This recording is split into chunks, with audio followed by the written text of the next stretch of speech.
경기 침체 속에서도 중국의 세계 패권 장악 그리고 시진핑의 권력 장악 강화를 위해서 국제사회가 전례를 찾기 힘들 정도로 거대한 스파이 활동이 진행되면서 이 국제사회가 이에 대한 대응책을 찾기 위해서 골머리를 앓고 있습니다. 이 문제에 대해서 Y타임즈가 짚어봤습니다. 지금 시작합니다.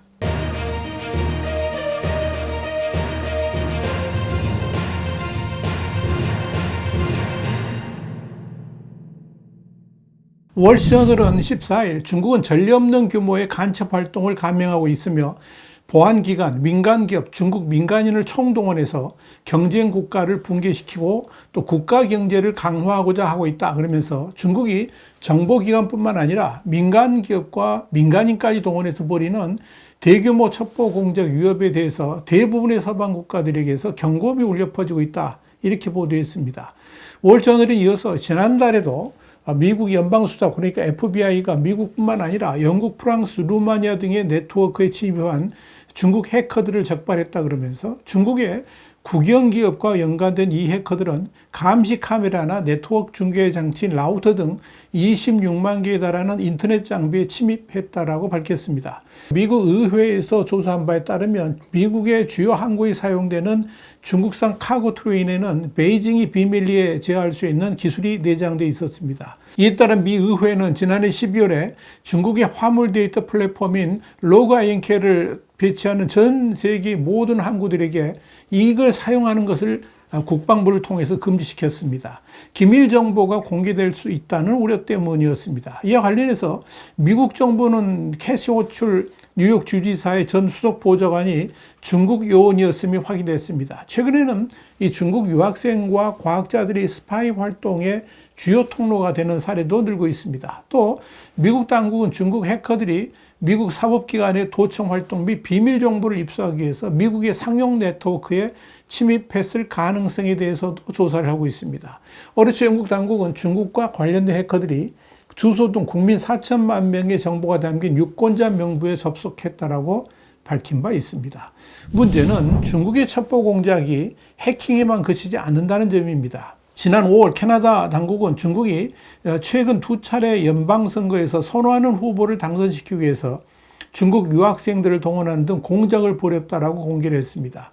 이와 함께 호주에서는 중국 공산당과 관련이 있는 사업가가 정부 강요에 접근하기 위해서 지역 병원에 2만 5천 달러를 기부했다가 기소되기도 했습니다. 또 독일과 영국에서는 수출 제한 품목인 레이저 기기를 중국으로 몰래 발송하고 해외에 거주하는 반체제 인사들을 감시하던 중국 공작원 7명이 체포된 바 있습니다. 중국의 스파이 활동은 터무니없는 듯 보이는 일들부터 소름 돋는 것까지 다양합니다.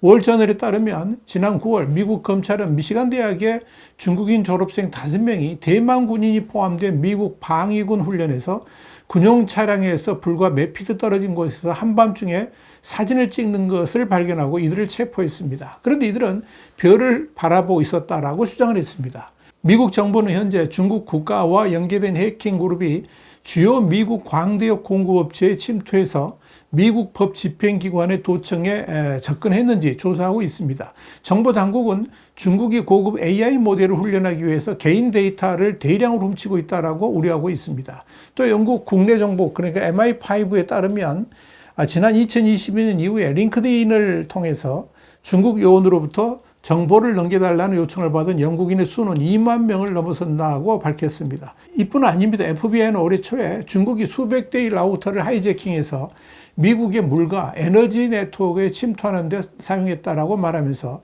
워싱턴이 중국의 대만 합병 시도에 개입할 경우에 미국의 인프라에 대한 선제 공격에 대한 우려가 있다. 이렇게 강조를 했습니다. 또 분석가와 관계자에 따르면 중국은 2021년 국경 분쟁 중에 인도의 전력망과 대규모 미국 공군기지가 있는 과밀 통신 네트워크에 악성 코드를 사전 배치하기도 했습니다. 월저널은 서방의 정보기관 대응을 방해하는 또 다른 요인은 중국을 감시하기 어렵다는 것이라 그러면서 중국의 정보기관 운영은 분산되어 있고 수많은 기관과 민간부문 기업에 걸쳐 있다고 지적을 했습니다. 월저널은 또 중국의 수많은 정보기관은 느슨한 구조에서 독립성이 뚜렷하다는 점도 중앙정부의 통제가 확립된 서방 국가들과 다른 점이라 그러면서 서방 정보기관 입장에서 이 같은 중국의 정보기관의 독립성과 모호성 때문에 침투 공작을 벌이는 것이 용이하지 않다라고 지적을 했습니다. 월저널에 이어서 중국의 스파이 활동을 뒷받침하는 것은 권력에 대한 자신의 장악력을 강화하려는 시진핑의 욕구라 그러면서 그는 1991년 소련의 갑작스러운 붕괴를 바라보며 이념적 통제가 느슨해지면 중국의 공산주의 통치에도 문제가 생길 수 있다고 봤다. 이렇게 설명했습니다. 그래서 시진핑은 2014년에 국가안보위원회를 만들어서 안보 업무에 대한 통제를 중앙 집중화하고 당의 정치적 지배력과 중국의 경제적 힘과 식량 자립을 아우르는 광범위한 국가안보 정의를 설정했습니다. 이런 강조는 최근 몇 년 동안 베이징의 영토 분쟁, 기술적 우위, 코로나19의 원인에 대해서 워싱턴과 충돌하면서 집착으로 변했습니다. 편집증을 더욱 부추긴 것은 전 미국 정보부의 에드워드 스노든이 미국이 모바일 전화 네트워크를 포함한 중국 인프라를 광범위하게 해킹했다는 주장이 나오고부터였습니다. 시 주석은 관리들에게 안보는 중국 성장의 전제 조건이고 성장은 안보의 보장이라 그러면서 안보와 경제 성장은 동시에 추진돼야 한다고 강조했습니다. 이런 점에서 지금 중국이 경제 성장을 중시하면서도 국가 안보를 더욱 강화하는 것을 이해할 수가 있을 것입니다. 중국이 전 세계를 상대로 동시다발적인 첩보 활동을 전개할 수 있는 것은 인력과 자원 면에서 상대 국가를 압도하기 때문입니다. 실제로 FBI는 중국이 운영하는 해커의 수가 미국의 사이버 분야 요원 규모의 최소 50배를 넘어설 것으로 보고 있습니다. 아마도 중국을 제외한 모든 국가의 사이버 요원 수를 합산하는 것보다 더 큰 규모라고 보는 것이 합당할 것입니다. 유럽 정보기관의 추산에 따르면 중국의 첩보 안보 관련 요원의 수는 총 60만 명에 달합니다. 중국은 시진핑 국가주석 집권 후에 정보기관을 대폭 강화했습니다. 시 주석이 국가안보의 중요성을 거듭 강조한 이후에 중국의 정보 능력은 냉전 시절 구소련을 뛰어넘을 정도가 됐다는 것이 전문가들의 분석입니다. 이와 관련해서 영국 해외정보국 MI6의 운영 및 정보 책임자 출신인 나이절 잉크스터는 시진핑 체제하에서 중국이 정보기관을 육성한 원인은 결국 정권의 안전을 위한 조치다. 이렇게 지적을 했습니다.